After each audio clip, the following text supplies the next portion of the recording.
Good morning everyone, welcome back to Undertale. In the last video, we entered a basement level in Alphys' lab, which turns out to be the true laboratory. What we saw before was not the real lab. This is where Alphys was conducting her experiments, whatever she was doing for Asgore, and it involved experimenting with souls, human souls, monster souls, trying to put souls into a vessel, and injecting determination into monsters. In the meantime, we're trying to find keys to put into slots, but we've also been coming across these extremely strange creatures that are just freaking me out. So this is where we want to go beforehand, let me just say that. Now that Mettaton's made it big, he never talks to me anymore. Except to ask when I'm going to finish his body. But I'm afraid if I finish his body, he won't need me anymore. Then we'll never be friends ever again. Not to mention, every time I try to work on it, I just get really sweaty. Poor Alphys. In a time of need like this, you need all the friends you need. But Mettaton is trying to be a star. Mettaton has already abandoned Bluky. Now Mettaton is trying to abandon Alphys. I'm glad that Mettaton kind of found an error in his ways, but still. And after all, you have a lot to thank Alphys for, Mettaton. Look at all these fans. So much snow coming out. I just wanted to check. Okay, good, I have the right items in my inventory. Let's press the switch, shall we? And this will turn on the ventilation in the entire lab. What?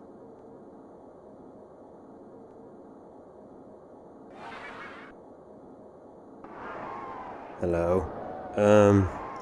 Crap, it's coming towards me. You know what, let's face it like a man. Come on, let's fight. This is the amalgamate. We've been fighting multiple amalgamates, with freaky music all throughout. Oh god. How should I deal with you? You remind me of dogs, so let's beckon you. I hope that's saliva, not anything weird. Hello, Tobe. Oh my god. Toby, no. Oh. Looking for affection. Maybe you can play with you. Like, you're not excited? Whoa! Jeez. Calm yourself. Alright. You wanna play? You want affection? I know just the thing you need. Here, boy.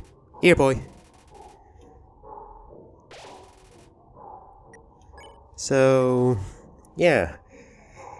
There are multiple ways to end this fight. You can actually eat a hush puppy, and that'll calm Endogeny down. You can throw a stick, and that is also something you can do with the stick. Now...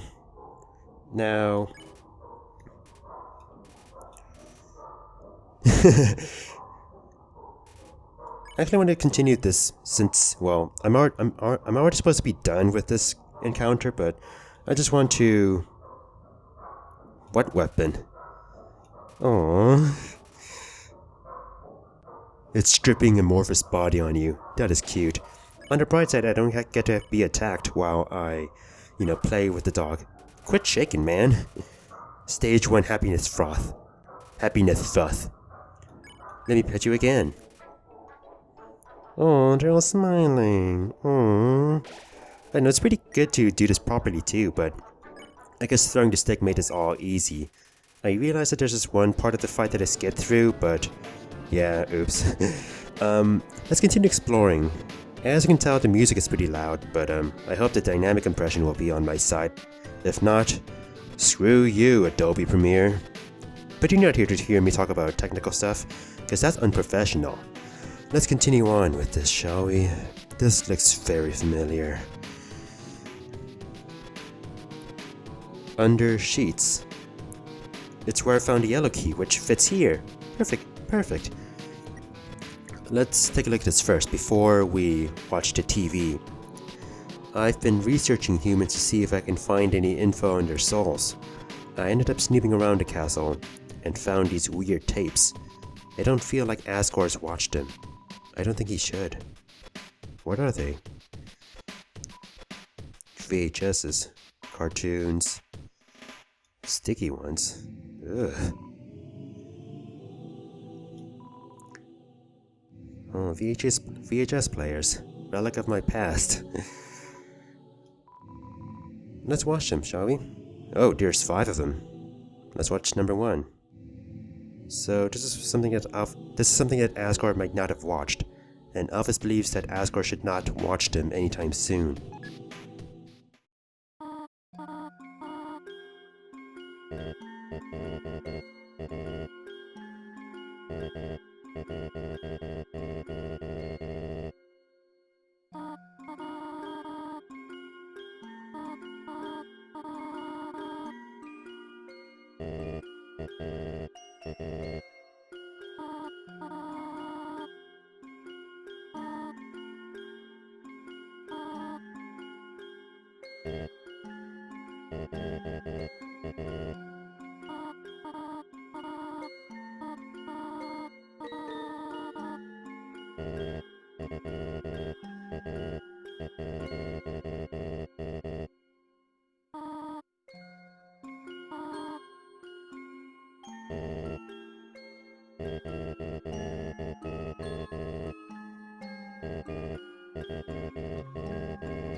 At this point, I shouldn't beat around the bush anymore. Yes, Toriel, the motherly goat who took us in when we fell into the ruins and took care of us. She was Asgore's wife.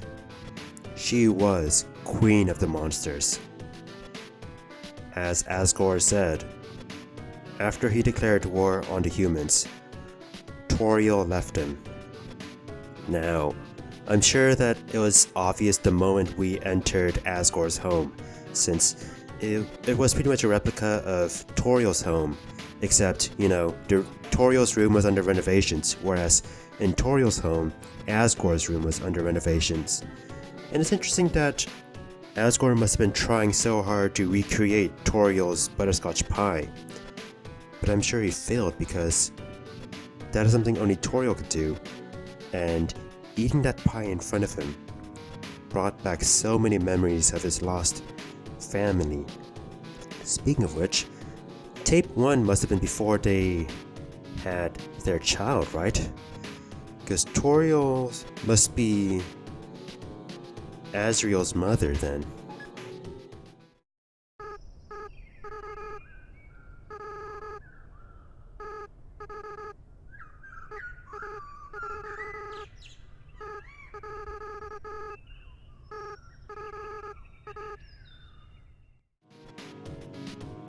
Wait, why was I in this videotape? I don't remember whoever that was.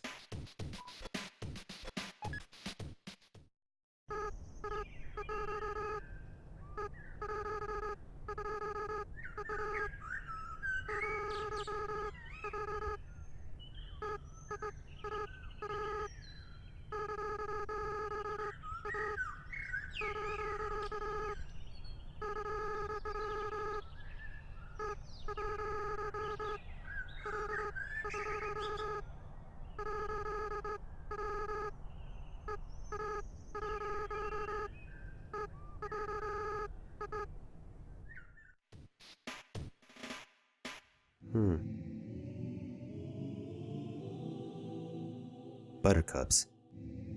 Get Dad sick. Laugh it off. Once again, I don't remember this memory. I don't remember this at all. Like, why am I in these videotapes? Like, why is this child who's pretty innocent talking to me?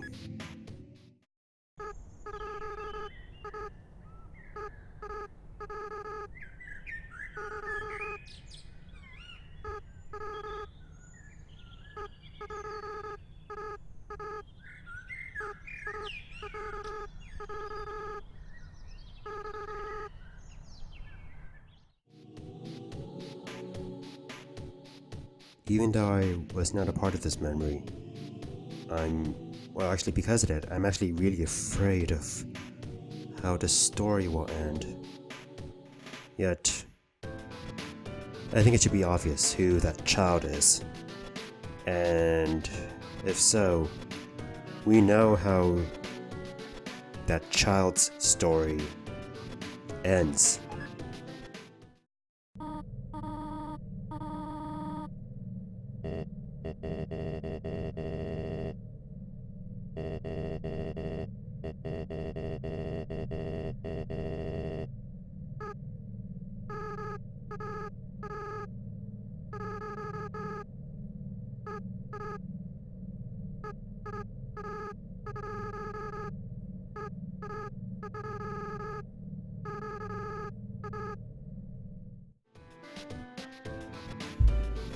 No, I know this story.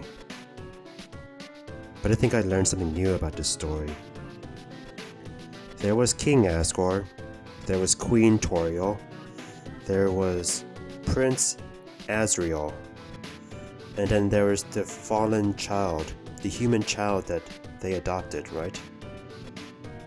Somehow this adopted child has the same name as I do. And I think I know how the fallen human child got sick. Buttercups. It didn't seem like an accident either. Poor Asgore. All of that was documented in 4 videotapes for him to watch if he chooses to. There's no way he should watch it. The families keep on calling me to ask when everyone is coming home. What am I supposed to say? I don't even answer the phone anymore. So, these were the objects we interacted with earlier. They were actually refrigerators. Oh, samples. Interesting. What? Asgore left me 5 messages today. 4 about everyone being angry. One about this cute TKB found that looks like me. Thanks, Asgore. Oh, what is inside this refrigerator? Is this the one that's going to be a monster? Oh. I guess it's just really old and noisy, like my refrigerator. Screw that refrigerator, really. I spend all my time at the garbage dump now. It's my element. Oh, Elphys, no! Why do you have to feel like that?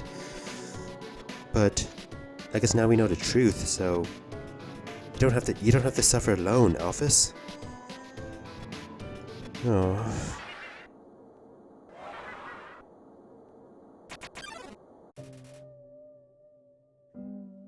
Oh my god, whatever this is, this one looks even more miserable than all the others.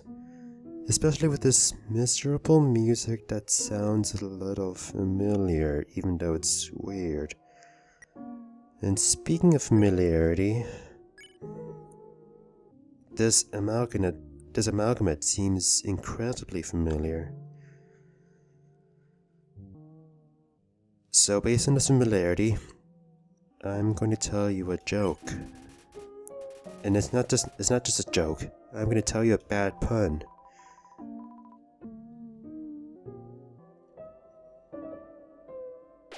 Interesting, you're not attacking us. You're not as aggressive as the other amalgamates. Let's keep on joking about Snow, because I'm sure that while they may not be the best, it seems like maybe you would have found so much value in bad Snow puns. because they're special to you. You're welcome. This is it. The blue key. And here's the green slot for the green key. Curtain. Alright, so now for me to go back to where the blue slot should be. I still wonder what is it with these flowers. Although, I guess Elvis was talking about something about vessels. Was this by any chance your answer?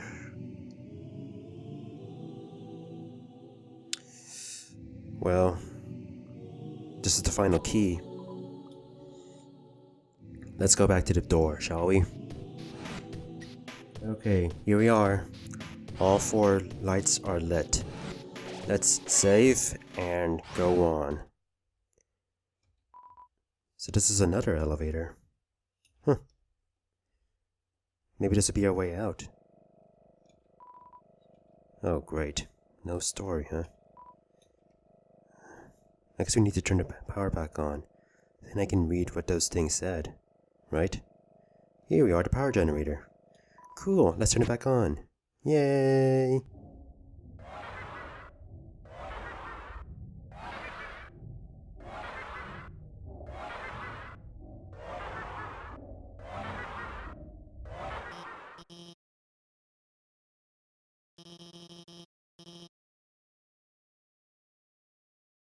Thank God you're here.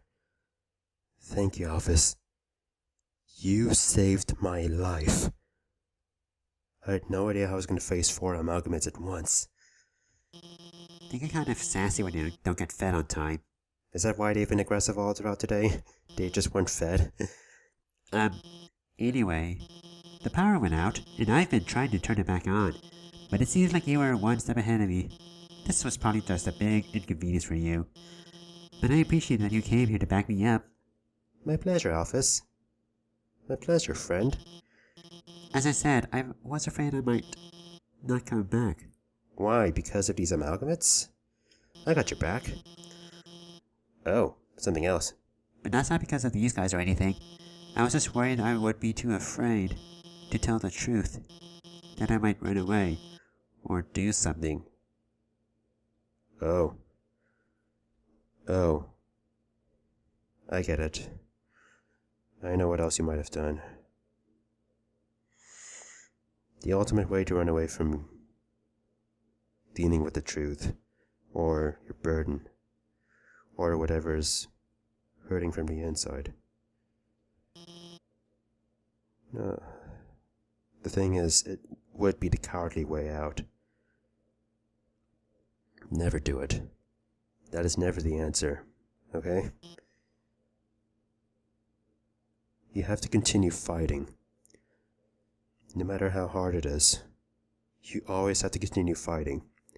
And if you can't do it alone, we will all be here for you. It may be hard to reach out. I find it hard to reach out myself, but you need our help. We will do whatever we must to help you, because that's what we want to do at all costs. But I think you're going to be okay, Alphys. I just know it. As you probably know, Asgore asked me to study the nature of souls. During my research, I isolated a power I call determination. I injected it into dying monsters so their souls would last after death. But the experiment failed. You see, unlike humans, monsters' souls' bodies don't have enough physical matter to take those concentrations of determination. Their bodies started to melt and lost what physicality they had. Pretty soon, all the test subjects had melted together into those. Seeing them like this, I knew. I couldn't tell their families about it. I couldn't tell anyone about it, no matter how much everyone was asking me. And I was too afraid to do any more work, knowing everything I'd done so far had been such a horrific failure. But now, I've changed my mind about all this. I'm going to tell everyone what I've done. It's going to be hard, being honest, believing in myself. I'm sure there will be times when I'll struggle. I'm sure there'll be times where I screw up again. But knowing, deep down, that I have friends to fall back on. I know it'll be a lot easier to stand on my own. Thank you.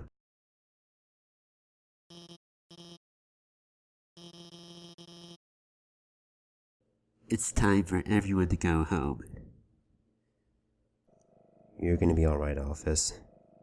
It's gonna be hard, but one step at a time. It'll be alright. So that is the story of those amalgamates. They were dead monsters who Alphys experimented with by injecting determination into them. As a result, they came back to life. And it... What?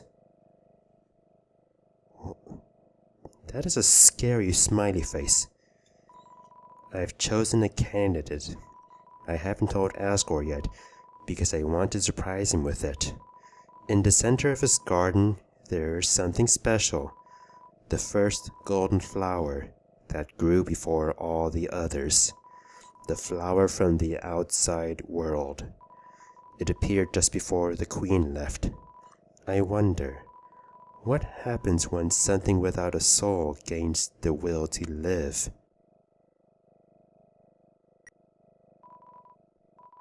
The flower's gone.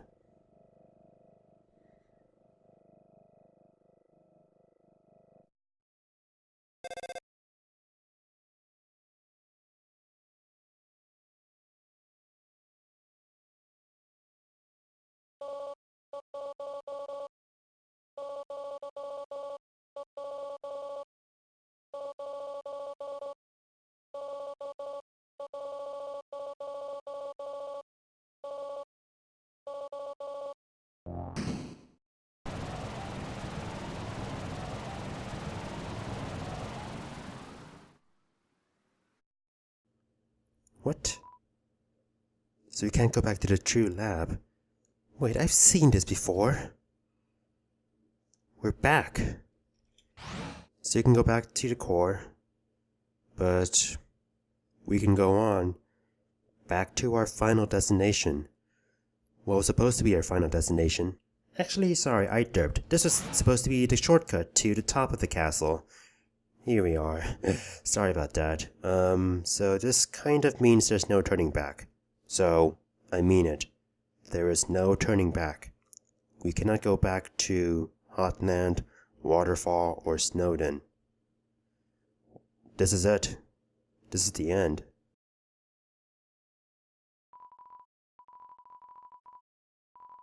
My. I think I understand more about this coffin now. So, there's nothing much left that remains, doesn't it? All that remains, the game is directing us. The game is directing us to go straight to our final destination, Asgore. Except now, we have made friends with Papyrus, Sans, Undyne, and Alphys. And we also know the truth. And that mysterious voice also talked to us. How will our encounter with Asgore be different? Find out in the 2-part finale of Undertale. See you guys then. Dark. Darker yet, darker the darkness keeps growing, the shadows cutting deeper, photon readings negative. This next experiment seems very interesting. What do you two think?